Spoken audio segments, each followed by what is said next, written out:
News.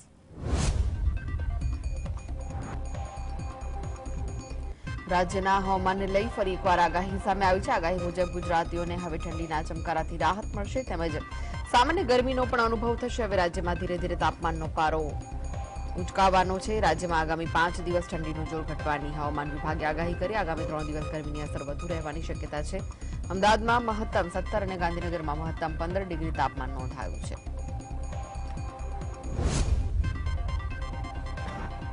Gujarat આપની પાર્ટીમાં વધુ એક ભંગાણ થઈ રહ્યું છે। 3 ફેબ્રુઆરીના રોજ વધુ 2 પૂર્વ ધારાસભ્ય ભાજપમાં જોડાશે। આમ આદમી પાર્ટીના ભૂપત ભાયણી, અરવિંદ લાડાણી ભાજપમાં જોડાશે। આ ઉપરાંત આમ આદમી પાર્ટીના જૂનાગઢ જિલ્લાના પંચાયતના સભ્ય રામજી ચુડાસમા પણ ભાજપમાં જોડાશે। કોંગ્રેસના જૂનાગઢ તાલુકા પંચાયતના સભ્ય ભોળાભાઈ સોલંકી પણ ભાજપમાં જોડાશે। આ સિવાય જૂનાગઢ જિલ્લા પંચાયતના મહિલા અને બાળ વિકાસના પૂર્વ ચેરમેન સુનીતા ભાયણી પણ ભાજપમાં જોડાશે।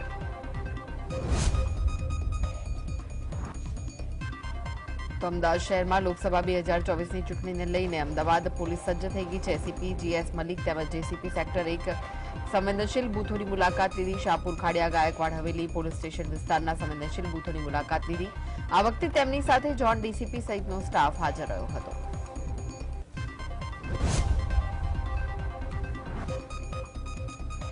આમ આદમી પાર્ટીના મહિલા મોરચાના અધ્યક્ષ રેશમા પટેલ સહિત હોદ્દેદારોની વિરોધ પ્રદર્શન કરવા જતા પોલીસ દ્વારા અટકાયત કરવામાં આવી। આપ નેતા રેશમા પટેલે વિસાવદરના પૂર્વ ધારાસભ્ય ભૂપત ભાયણી પર રોષ વ્યક્ત કરતા જણાવ્યું કે વિસાવદર વિધાનસભાની જનતાનો ગદ્દાર ભૂપત ભાયણી ભેંસાણ મુકામે ભાજપમાં જોડાવા જશે ત્યારે ત્યાં જઈને તેના ઉપર જૂતા ફેંકશે અને વિરોધ દર્શાવશે। આપના કાર્યકર્તાઓની પોલીસ દ્વારા સવારે 5 વાગે ધરપકડ કરવામાં આવી હતી।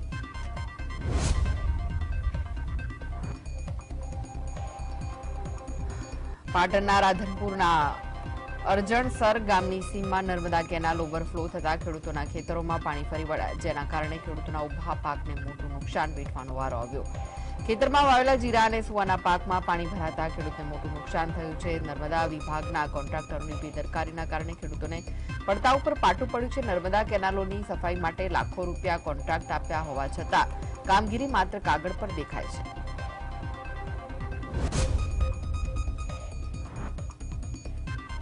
સુરેન્દ્રનગરના ખારાઘોડાના રણ વિસ્તારમાં તંત્રની ઘોર બેદરકારીથી મીઠા ઉત્પાદનના પાટા પર પાણી ફરી વળતા દહેગામ, સુલતાનપુર, પીપળી, થાળા સહિતના વિસ્તારમાં આવેલા મીઠાના પાટા પર નર્મદાની કેનાલ ઓવરફ્લો થતા સ્થિતિ ઉદ્ભવી, જેના પગલે 500થી વધુ અગરિયાઓના મીઠાના પાટા ધોવાઈ ગયા। આથી અગરિયાઓમાં તંત્ર સામે રોષ જોવા મળ્યો। મીઠાનું ઉત્પાદન ઘટવાની સંભાવના સાથે અગરિયાઓની કમર આર્થિક રીતે તૂટી જશે।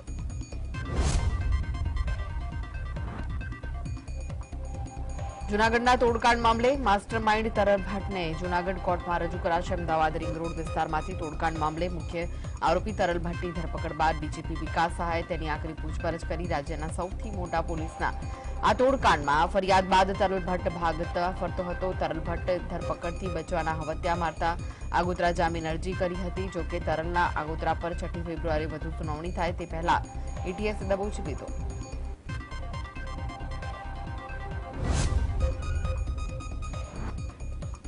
બનાસકાંઠા જિલ્લાના વાવ પંથકમાં 3.5ની તીવ્રતાનો ભૂકંપનો આંચકો અનુભવાયો।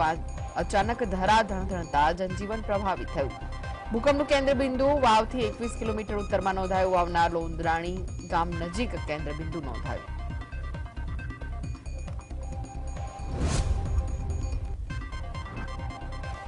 તો બહુચર્ચિત જૂનાગઢ તોડકાંડ મામલે સસ્પેન્ડ કરાયેલા આરોપી પીઆઈ તરલ ભટ્ટ ધરપકડ થઈ છે। ત્યારે રાજ્યના ડીજીપી વિકાસ સહાયે એટીએસ કચેરીએ પહોંચી તરલ ભટ્ટની પૂછપરછ કરી। વિકાસ સહાયે એટીએસના અધિકારીઓ સાથે સમગ્ર કેસની માહિતી મેળવી। તેમણે કહ્યું કે આ સમગ્ર મામલે ઊંડાણપૂર્વક તપાસ કરવામાં આવી છે। કેસ સાથે સંકળાયેલા અન્ય લોકોની પણ પૂછપરછ કરવામાં આવી રહી છે અને બાકી આરોપીઓની પણ શોધખોળ કરવામાં આવી રહી છે। સુરતના અડાજણ વિસ્તારમાં કેનેડાના વિઝા આપવાના નામે લોકો પાસેથી 20.66 લાખ રૂપિયા જેટલી રકમ પડાવી છેતરપિંડી કરનાર 2 પૈકીના એક આરોપીની અડાજણ પોલીસે ધરપકડ કરી છે। કલ્પેશ ચૌહાણ અને ભાવેશ ચૌહાણ નામના ઈસમોએ કૃપા ઓવરસીઝ નામથી ઓફિસ શરૂ કરી, જે ઓફિસ ખાતેથી લોકોને યુકે, કેનેડા સહિત અન્ય દેશોના વિઝા કરાવી આપવાના નામે જાહેરાત કરવામાં આવી હતી। પોલીસે એક આરોપીની ધરપકડ કરી વધુ તપાસ હાથ ધરી।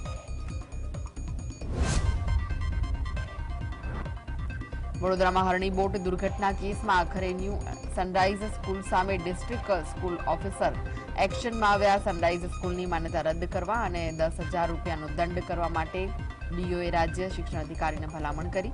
આ ઉપરાંત જે પ્રવાસ દરમિયાન આ દુર્ઘટના બની હતી ત્યારે પ્રવાસમાં સાથે રહેલા શિક્ષકો સામે પણ કાર્યવાહી કરવા માટે ભલામણ કરવામાં આવી છે.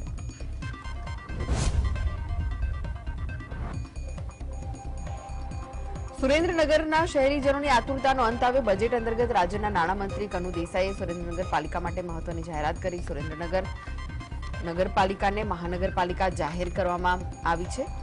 તો સુરેન્દ્રનગર જિલ્લાનો પણ હવે વિકાસ થશે. અહીં નવા સીમાંકન સહિતની કામગીરીની ટૂંક સમયમાં શરૂ કરાશે.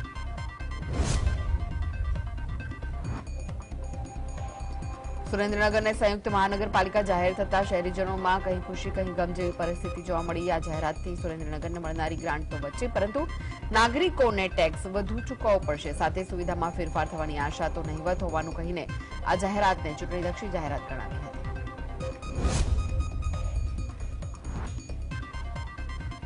આણંદ નગરપાલિકાને મહાનગરપાલિકા તરીકે જાહેરાત થઈ છે, ત્યારે આણંદમાં 9 જેટલા આજુબાજુના ગામોનો પણ સમાવેશ થશે. જેમાં વિદ્યાનગર, કરમસદ, બાકરોલ સહિતના ગામોનો મહાપાલિકામાં સમાવેશ થવાનો છે. આણંદ નગરપાલિકા મહાનગરપાલિકા જાહેર થતા સરકારી ગ્રાન્ટ વધશે, જો કે ગામડાઓમાં ટેક્સનું ભારણ વધશે.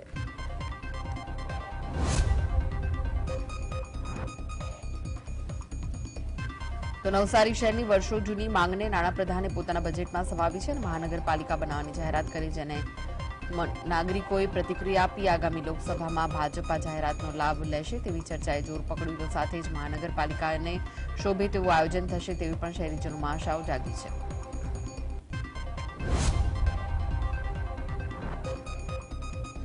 રાજ્ય સરકારના બજેટમાં સેન્ટર ઓફ એક્સલન્સ માટે કરોડોની ફાળવણી કરવામાં આવી છે, જે બદલ સુરત ડાયમંડ એસોસિએશને રાજ્ય સરકારનો આભાર પ્રગટ કરી બજેટને આવકાર્યું. સુરત ડાયમંડ એસોસિએશન અને gems and jewellery promotion council દ્વારા સરકારના આ બજેટને આવકારવામાં આવ્યું. બંને સંસ્થાના અગ્રણીઓ દ્વારા જણાવવામાં આવ્યું છે કે સરકારની આ મહત્વની જાહેરાતના પગલે સુરતની ડાયમંડ ઇન્ડસ્ટ્રીઝને મોટો ફાયદો થશે તેવી આશા જાગી છે.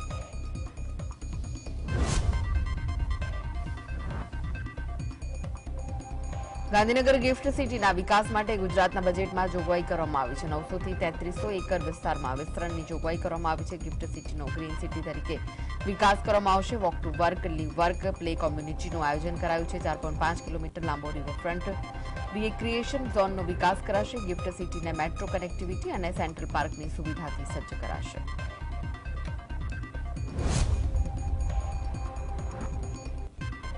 રાજ્યના નાણાપ્રધાન કનુ દેસાઈએ રજૂ કરેલા બજેટ પર સીએમ ભૂપેન્દ્ર પટેલે પ્રતિક્રિયા આપતા કહ્યું કે આ બજેટ અમૃતકાળમાં ગુજરાતના વિશ્વસ્તરીય વિકાસનો અમૃતપંથ કંડારનારું છે. વડાપ્રધાન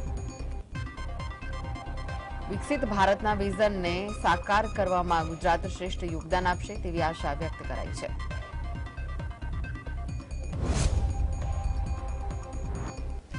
રાજ્ય સરકારે રજૂ કરેલા બજેટ પર કોંગ્રેસના ધારાસભ્ય અર્જુન મોઢવાડાએ પ્રતિક્રિયા આપી હતી અને બજેટને નિરાશાજનક ગણાવ્યું. તેઓએ કહ્યું કે પેટ્રોલ ડીઝલ પર કર ઓછો થશે પણ તેવી આશા હતી, પરંતુ એવું કંઈ જ ન થયું. મહિલાઓ માટે કોઈ યોજના નથી, સરકારી ભરતી માટેની કોઈ વાત નથી, સાથે જ ખેડૂતો માટે સિંચાઈની કોઈ વાત બજેટમાં ન હોવાના આરોપ પણ અર્જુન મોઢવાડાએ લગાવ્યા.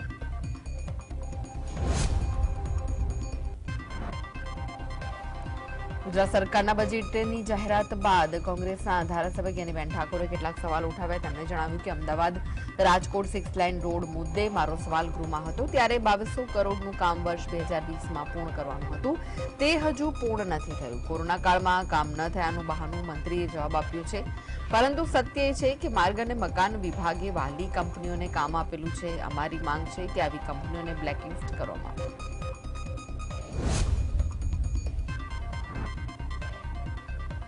રોજિંદી વસ્તુઓના ભાવ વધારાથી સામાન્ય જનતા ત્રસ્ત છે. વાર્ષિક બજેટમાં રાહત મળે તે ન મળે, પરંતુ સામાન્ય જનતાને મોંઘવારીનો ડોઝ બારેમાસ નડે છે. શિયાળાની સિઝનમાં લસણનો ભાવ આસમાને પહોંચ્યો છે. કમોસમી વરસાદના કારણે લસણના પાકને ભારે નુકસાન થતા ઉતારો આવ્યો નથી, જેથી છૂટક બજારમાં લસણના ભાવ 400 રૂપિયા કિલોએ પહોંચ્યો છે. તો લસણનો જથ્થાબંધ ભાવ 280 થી 330 રૂપિયા પ્રતિ કિલોએ બોલાઈ રહ્યો છે.